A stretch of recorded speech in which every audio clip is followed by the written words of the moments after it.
हम्म, चलो तो आज हम लोग सेकंड यूनिट का शुभारंभ करते हैं। फर्स्ट यूनिट हमारा एंड हो चुका है, ठीक है। तो यूनिट 2 में हमारे शायद बहुत कम टॉपिक हैं। ये एक हफ्ते में इसको हम लोग को कंप्लीट करना है। ऑफलाइन क्लासेस जब तक बंद है, यानी ये मान के चलो इस यूनिट को भी हम लोग को ना ऑनलाइन ही निपटाना है। तो इस यूनिट 2 में जो पहला टॉपिक हमारा है तरंग कण द्वैतवाद। तरंग कण द्वैतवाद या इसी में हम पढ़ते हैं डी ब्रॉगली तरंग दैर्ध्य, इसी के अंतर्गत आता है डी ब्रॉगली तरंग दैर्ध्य, ठीक है। तो तरंग कण द्वैतवाद या डी ब्रॉगली तरंग दैर्ध्य। देखो आज अभी जो है 10 मिनट के लिए इंट्रोडक्शन पार्ट है। इंट्रोडक्शन पार्ट का मतलब सिर्फ हमको जानना है कि होता क्या है, लिखना कैसे वो हम लोग बुक से देखेंगे, ठीक है। तो देखो सबसे पहले ना प्रकाश की कुछ घटनाएं होती है, प्रकाश से संबंधित कुछ घटनाएं होती हैं, प्रकाश से संबंधित कुछ घटनाएं होती हैं। कौन कौन सी घटनाएं होती हैं? व्यतिकरण, विवर्तन, ध्रुवण, प्रकाश विद्युत प्रभाव, कॉम्पटन प्रभाव, ऐसे ही कई घटनाएं प्रकाश जैसे, और आपका परावर्तन, अपवर्तन, उत्सर्जन, अवशोषण, ऐसी कई घटनाएं जो है प्रकाश प्रदर्शित करता है।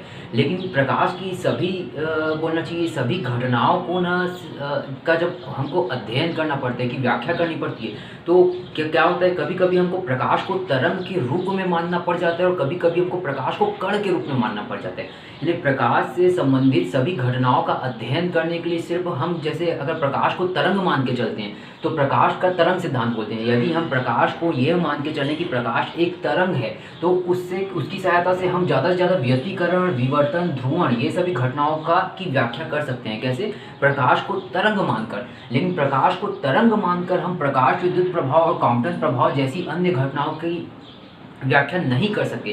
तो ये बोलना चाहिए प्रकाश के तरंग सिद्धांत की असफलता थी। तो इस बात में ये बताया गया, न्यूटन ने प्लांक ने अपना क्वांटम सिद्धांत दिया था। प्लांक ने क्वांटम सिद्धांत दिया। उन्होंने क्वांटम सिद्धांत ये बोला कि जिन घटनाओं का की व्याख्या तरंग सिद्धांत से नहीं हो पा रही है तो उन घटनाओं की व्याख्या करने के लिए उन्होंने क्या माना कि प्रकाश हमेशा सदैव तरंग की भांति ही व्यवहार नहीं करता, यह कभी कभी कण की भांति भी व्यवहार करता है, ठीक है। यानी कहीं कहीं पर प्रकाश तरंग की भांति हमको मानना पड़ता है और कहीं पर प्रकाश को कण यानी फोटानों से मिलकर हमको बना हुआ मानना पड़ता है, ठीक है। तो यही बोल सकते हैं कि प्रकाश के दो नेचर होते हैं, एक तो ये तरंग की भांति व्यवहार करता है और एक तो ये कण की भांति व्यवहार करता है। इसी को बोलते हैं हम प्रकाश की द्वैती प्रकृति। प्रकाश की द्वैती प्रकृति, ठीक है। प्रकाश की द्वैती प्रकृति यानी प्रकाश कहीं कहीं पर तरंग की तरह व्यवहार करता है और कहीं कहीं पर कण की तरह व्यवहार करता है। इसे हम प्रकाश की द्वैती प्रकृति कहते हैं। कण सिद्धांत किसने दिया था? प्लांक ने दिया था। प्लांक ने ही यह माना था कि प्रकाश जो है ऊर्जा के छोटे छोटे बंडलों से मिलकर बना हुआ रहता है, समान ऊर्जा के बंडलों से मिलकर बना हुआ रहता है, जिसे हम फोटान कहते हैं। इसमें हम तरंग के रूप में मानते हैं और इसमें हम क्या मानते हैं? फोटान के रूप में मानते हैं, ठीक है। तो जैसे कि हमने देखा कि प्रकाश की द्वैती प्रकृति होती है, तो ऐसे ही एक डी ब्रॉगली नामक वैज्ञानिक था। उसने ये बताया है कि प्रकाश की तरह ही अगर कोई उसने ये बताया कि प्रत्येक गतिशील कण, जैसे ये m द्रव्यमान का एक कण है और ये गतिशील है, तो प्रत्येक गतिशील कण के साथ भी एक तरंग संबद्ध होती है। बोला था, क्या बोला था वो? प्रत्येक गतिशील कण, जैसे कोई कण जो है ना गतिशील है तो प्रत्येक गतिशील कण के साथ एक तरंग संबद्ध रहती है। यानी उसने ये बताया था कि द्वैती प्रकृति सिर्फ प्रकाश की नहीं होती, प्रत्येक गतिशील कण की भी द्वैती प्रकृति होती है। यानी प्रत्येक गतिशील कण जो है, कण है तो वो कण की भांति व्यवहार तो करेगा ही, लेकिन गति के कारण उससे एक तरंग भी संबद्ध हो जाती है। यानी प्रत्येक गतिशील कण, माना m द्रव्यमान का कण है जो v वेग से गति कर रहा है, तो ये माना जाएगा ये कण भी है और इससे जुड़ी हुई एक तरंग भी वहाँ मौजूद होगी। तो इसको बोलते हैं डी ब्रॉगली तरंग। फिर से बोल रहा हूँ, प्रकाश की द्वैती प्रकृति तो पढ़ ली है लेकिन वो हमारे सिलेबस में नहीं है। बस प्रकाश की द्वैती प्रकृति के आधार पर डी ब्रॉगली ने बताया कि प्रत्येक गतिशील कण के साथ भी एक तरंग संबद्ध होती है। इसे ही हम डी ब्रॉगली तरंग कहते हैं। प्रत्येक गतिशील कण के साथ एक तरंग संबद्ध होती है, दिखाई नहीं देती लेकिन वो संबद्ध होती है, इसे ही हम डी ब्रॉगली तरंग कहते हैं। और ये जो डी ब्रॉगली तरंग होगा ना, उसकी जो तरंग दैर्ध्य होगी इसको हम डी ब्रॉगली तरंग दैर्ध्य बोलेंगे, ठीक है। सामान्य तरंग दैर्ध्य को लैम्डा देते हैं, इसको भी लैम्डा से ही देंगे। तो प्रत्येक गतिशील कण के साथ एक तरंग संबद्ध होती है, इसे ही डी ब्रॉगली तरंग कहते हैं। और इस तरंग की तरंग दैर्ध्य को डी ब्रॉगली तरंग दैर्ध्य कहते हैं, जिसका सूत्र lambda is equal to h/p होता है। Lambda is equal to h/p होता है, ठीक है। जहाँ h प्लांक कांस्टेंट है 6.6 × 10⁻⁻34 और p जो है रेखीय संवेग है, p जो है उसका संवेग है। तो h/p is equal to de Broglie तरंग दैर्ध्य। इसका सूत्र हम लोग इसके बाद निगमित करेंगे कि lambda is equal to h/p कैसे आता है, ठीक है।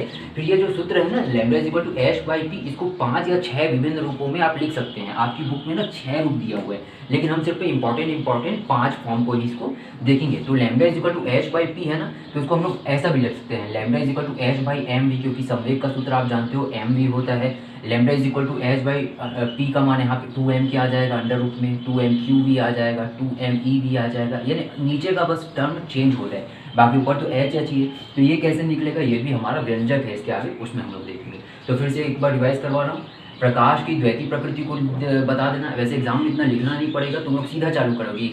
डी ब्रॉगली ने बताया कि प्रकाश की भांति ही प्रत्येक गतिशील कण के साथ भी एक तरंग संबद्ध होती है, जिसे डी ब्रॉगली तरंग कहते हैं, तथा इस तरंग की तरंग दैर्ध्य को डी ब्रॉगली तरंग दैर्ध्य कहते हैं, और इसका सूत्र निम्न होता है। ठीक है, तो ये तुम लोग को समझ आ गया डी ब्रॉगली किसे कहते हैं और डी ब्रॉगली तरंग दैर्ध्य किसे कहते हैं, इसके विभिन्न रूप हैं। ओके,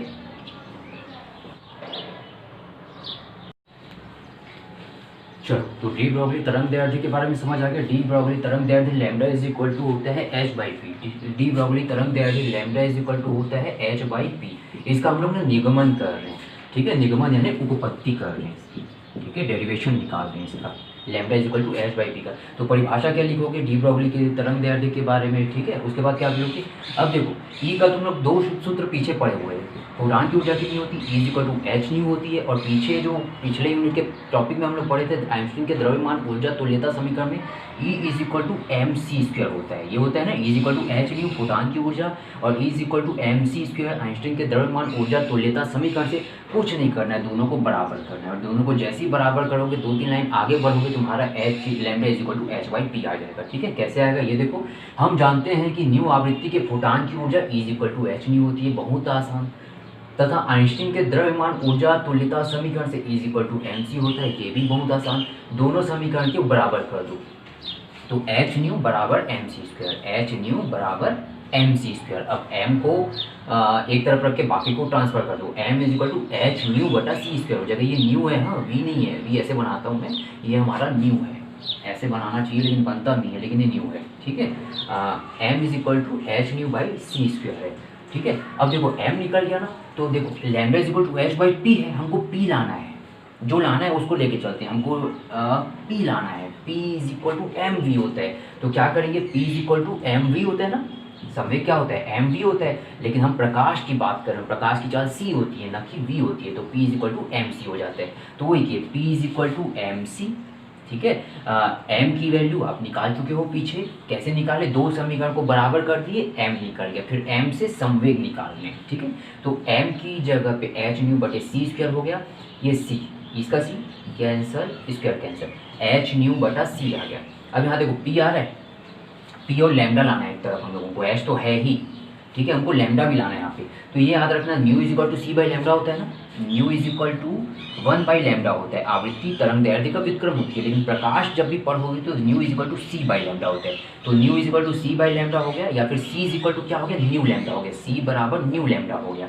ठीक है, तो कुछ नहीं करना, नीचे जो सी था ना उसमें आप क्या लिख देना, न्यू लैम्डा लिख देना, समझ आ रहा है ना।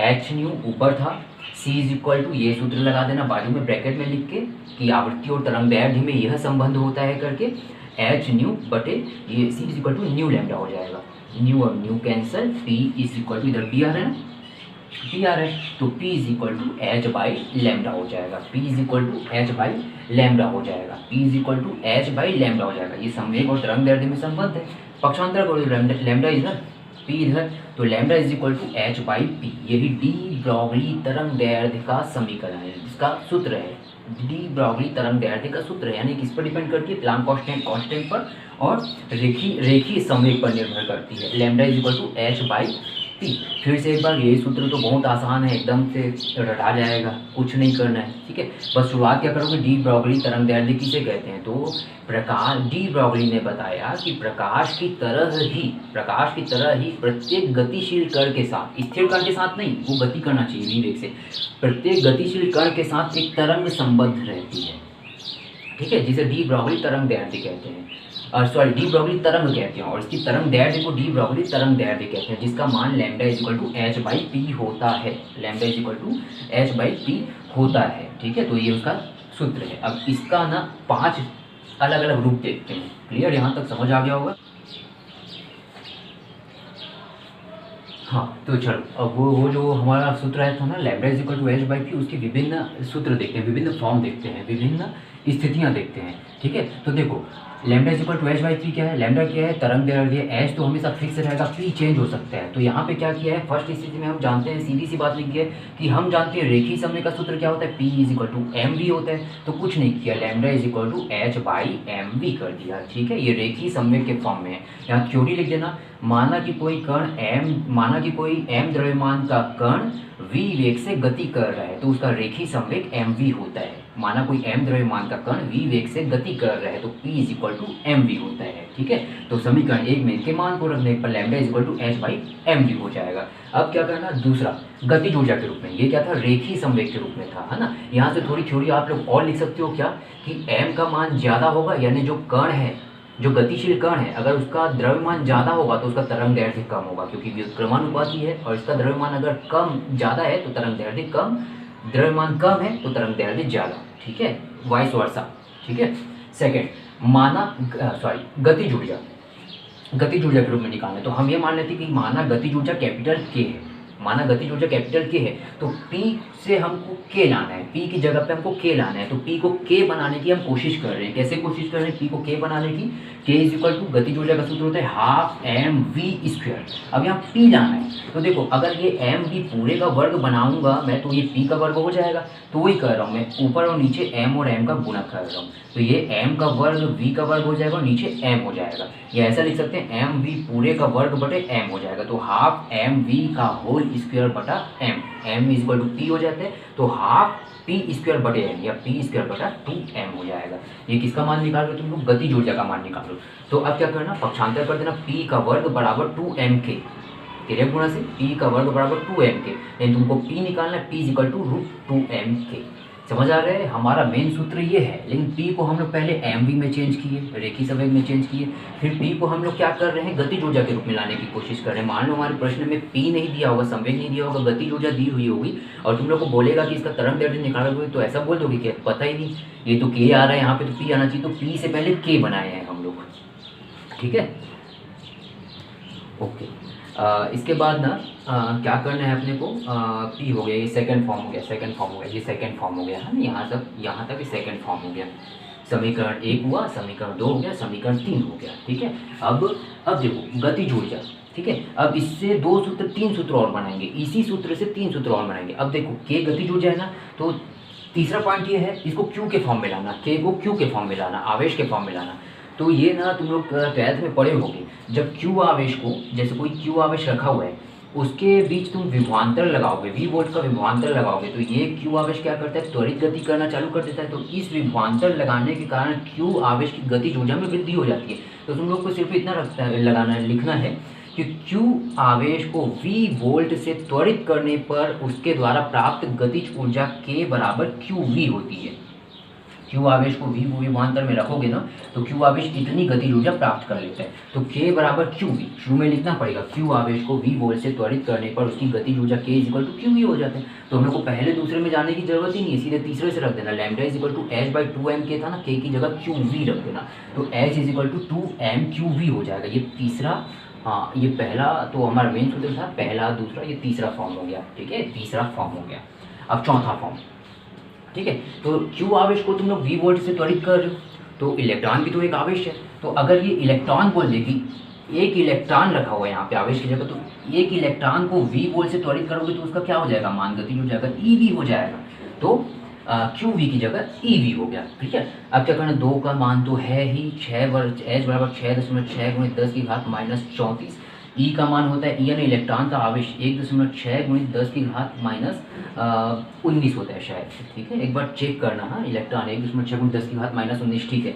और विभवांतर का मान अपने को फिक्स नहीं है, बाकी सब फिक्स वैल्यू है। तो जिसकी फिक्स वैल्यू है ना, और इलेक्ट्रॉन का द्रव्यमान होता है 9.1 गुणित 10 की घात माइनस 31 होता है, तो इसका मान रख दिए, इसका मान रख दिए, इसका मान रख दिए, वी का बस नहीं पता है, कैलकुलेट जब करोगे ना तो अंडर रूट आएगा 150 बटे वी, क्योंकि वी तो अपना फिक्स नहीं है, वी तो चेंज हो सकता है। 10 वोल्ट का लगाऊंगा तो 10 का लेना पड़ेगा, 20 वोल्ट का लगाऊंगा 20 वोल्ट का लेना पड़ेगा, तो वी के फॉर्म में ये सूत्र है, lambda is equal to H by 2 MEV under root में, या इसी का जब कैलकुलेट करते हैं तो ये मान आता है। ये चौथा फॉर्म हो गया, क्लियर। अब ये बोल रहा है, ये तो आ गया तुम्हारा वोल्ट के रूप में। अब अगर कोई पदार्थ T ताप पर साम्यावस्था में है, टेम्परेचर की बात हो रही है, अब टेम्परेचर के रूप में लाएंगे, ठीक है। पहला क्या किया हम लोग, वेग और द्रव्यमान के फॉर्म में लाए, दूसरे में क्या किया गतिज ऊर्जा के फॉर्म में लाए, तीसरे में क्या किया वोल्ट के फॉर्म में लाए, चौथे में भी क्या किया वोल्ट के फॉर्म में लाए। यानी प्रश्न के ऊपर डिपेंड करता है कि उनको वोल्ट दे रहा है, गतिज ऊर्जा दे रहा है, द्रव्यमान दे रहा है, क्या दे रहा है। अगर वो टेम्परेचर दे दिया और डी ब्रॉगली तरंग दैर्ध्य निकालने पड़े तो एक सूत्र और हमको चाहिए ना जिसमें टेम्परेचर दिया होगा। तो ये याद रखना कि यदि कोई द्रव्यमान का कण या यदि कोई पदार्थ T ताप में साम्यावस्था में है तो उसकी गतिज ऊर्जा में, ये तुम लोग याद कर लेना, गतिज ऊर्जा 3/2 kT होता है, ये 11th में पढ़े हो। T ताप पर साम्यावस्था में कोई पदार्थ है तो उसकी गतिज ऊर्जा 3/2 kT होती है। तो देखो गतिज ऊर्जा है ना 2mk, k वाला सूत्र था, तो k की वैल्यू तुम्हारी कितनी हो जाएगी 3/2 kT, 3/2 kT, 2 कैंसल, क्या है 3mkt, h/3mkt, ठीक है। तो ये T इसको जो, हाँ एक चीज़ याद रखना, ये वाला k जो था ना, ये वाला के जो था गतिज ऊर्जा थी, कैपिटल के है वो, और यहाँ पे छोटा के है, स्मॉल के है, ये बोल्ट्जमैन कांस्टेंट है, बोल्ट्जमैन कांस्टेंट, ठीक है। ओके, तो देखो सबसे पहले क्या बताओगे, डी ब्रॉगली तरंग दैर्ध्य क्या होता है, या तरंग कण द्वैतवाद क्या होता है। प्रत्येक गतिशील कण तरंग की भांति भी व्यवहार करता है, डबल प्रकृति के होते हैं, इसलिए इसको बोलते हैं तरंग कण द्वैतवाद, ठीक है। उसके बाद डी ब्रॉगली के बारे में बता देना पूरा। उसके बाद मेन सूत्र निकालना, इज इक्वल टू, कैसे निकाले थे, is equal to H nu और इज इक्वल टू mc² को बराबर करके तुम लोग प्राप्त किए, किसको किसको, इसको, ठीक है। फिर इसी को 5 अलग अलग रूपों में बना दिए, तो एक टॉपिक हमारा आज कंप्लीट होता है, ठीक है। ये ना ऑफलाइन हम लोग को कम से कम संडे तक चलाना है, और मेरी कोशिश ये रहेगी कि ना संडे तक हमारा ये यूनिट, सेकंड यूनिट भी कंप्लीट हो जाएगा। और इसको तुम लोग अपने दोस्त यारों के पास शेयर करना चाहते हो तो कर लेना, कोई दिक्कत नहीं है, ठीक है।